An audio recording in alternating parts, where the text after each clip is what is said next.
Hello, ladies and gentlemen. I'm Sky Knight. Have you ever been knees deep in a config file in some part of your system and you've made more changes than you can even remember what you did? You go to write and save it, and you find out that you didn't open Vim in sudo. You just opened it regularly, and this is now technically a read-only file because you are, unfortunately, editing a system file. I finally stumbled upon a way that you can essentially get around this. You're still saving it with sudo, so you're still going to have to type in the sudo password, so it's not going to be a security leak or anything like that. But if you open up a file with Vim and you should have used sudo but you didn't, we can still get around that. You don't have to redo everything that you just did. It's hoping to God that you remember all the changes that you made. Let's get into it. All right, and here I have a terminal open. Let's just edit something in, let's edit one of the network config files. So it's just Vim, EDC, network, and what do we have in here? Interfaces. Is there anything in interfaces D? Nope. Let's just edit the interfaces file. And what we're going to do to edit this is we're not going to break anything. We're just going to add a comment. So let's insert a comment. This is a comment added from a non-sudo access using Vim.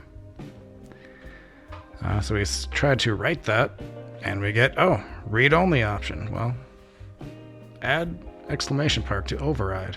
Okay, well, let's try that. Nope. Can't open file for writing. Okay. In Linux, there is an application called T. It takes the standard input and it writes it to a file. We're going to be able to use that to take what is currently in this file and just save it. So if we write like we would normally, then we want to redirect this with the exclamation point. Put a space and sudo t and the percentage sign, which just stands for this file.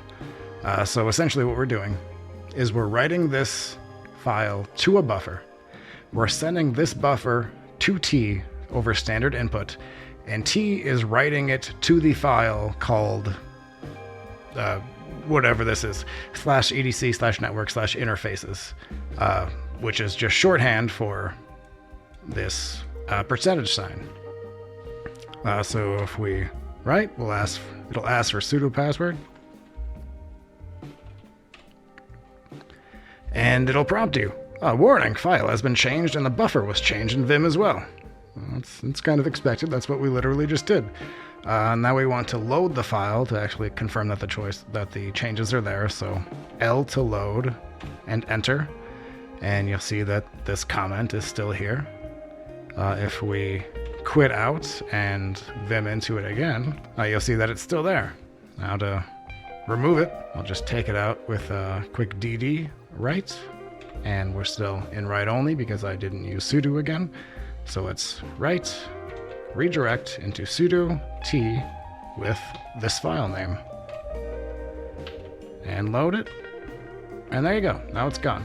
All right, so I can't tell you how many times I have had to redo a whole bunch of changes in configuration files and things like that because I forgot to use sudo. I'll never have to do that again because this is so ridiculously easy to do. I don't know why I've never attempted to figure that out before, but that's how you do it. That's a super easy way to write to a protected file if you forgot to use sudo. All right, well, I hope this was helpful. It's going to be a short video, but oh my God, it's helped me several times already. Thank you all for hanging out with me. I'm Sky Knight. Have a good one.